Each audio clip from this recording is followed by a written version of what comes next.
Viral at trending ngayon ang napakagandang pasyalan sa SM MOA. Sulit na sulit ito lalo na sa mga mahilig sa mga adventure dyan. Bago natin silipin ang napakagandang adventure sa SM MOA, gusto ko lang munang magpasalamat sa inyong lahat dahil naka 10,000 subscribers na po tayo.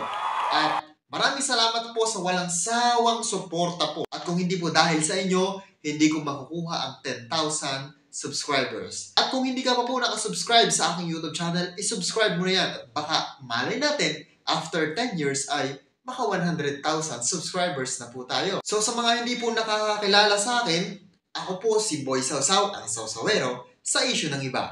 Kaya na pang hinihintay natin? Tara, mamasyal muna tayo sa SM MOA. Bago ang lahat, credit to the owner, this video created by Hawk40 TV. So, ano pang hinihintay natin? Let's go!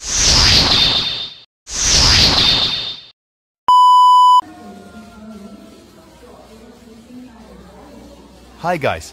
Alam nyo ba na may bago na namang pasyalan malapit sa Mall of Asia? Ito ay ang Space and Time Cube Plus. Matatagpuan lamang ito sa ground floor ng S. Maison Mall, harap lamang ito ng malaking Ferris wheel, kaya madali lang itong matunton. Ang entrance fee dito ay 880 pesos for adults at 680 pesos naman para sa mga bata. Free naman kapag 2 years old pababa. Open ang pasyalan na ito mula alas 10 ng umaga hanggang alas 10 ng gabi, Lunes hanggang Linggo. Mayroon itong 20 na attraction tulad lamang itong Rail Cinema. Dito ay tila nakasakay ka sa spaceship at nag-e-explore sa ibang planeta. Pangalawa naming pinuntahan ay itong Wandering Planets kung saan ay parang lumulutang ka naman sa ere kasama ang maraming mga planeta.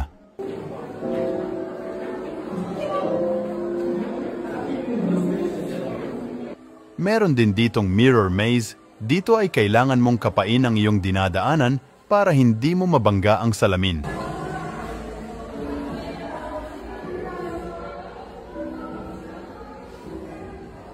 Sunod naman namin pinuntahan itong Crystal Matrix. Maganda ito, good for photography, medyo nakakahilo lang para sa akin.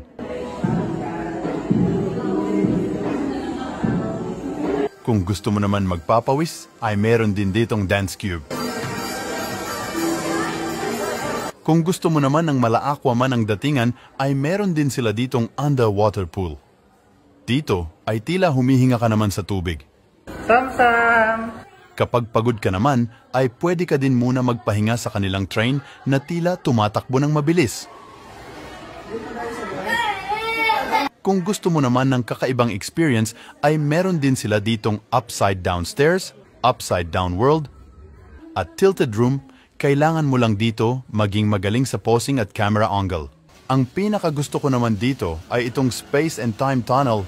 Dito naman ay tila namamasyal ka sa iba't ibang lugar at planeta.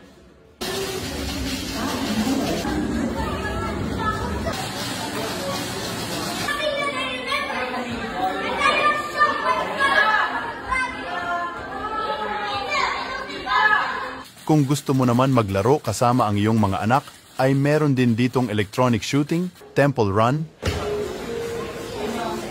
at pagtiris ng mga lamang dagat sa beach. Dito ay bata lang ang pwedeng pumasok sa beach. Ang lahat ng mga attraction dito ay no time limit, maliban lang sa Rail Cinema.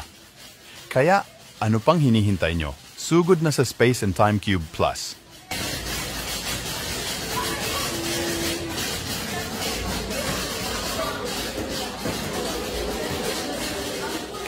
So yun, napanood natin sa video kung saan nakikita natin ang napakagandang pasyalan na tsak, hindi ka dyan lugi.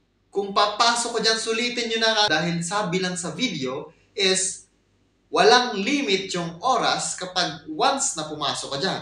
So kung akong bibigyan ng chance na makapasok dyan kasi wala naman ako sa Pinas ngayon, once umuwi ako sa Pinas, dadayuhin ko talaga yung pasyalan na yan. Kasi tingnan nyo, kung mahilig ka sa mga adventure, grabe, sulit na sulit ang ganitong pasyalan. So, bilib na bilib ako sa may-ari ng business na to kasi talagang mapapawaw ka sa napakagandang mga tanawin, sa napakagandang mga adventure.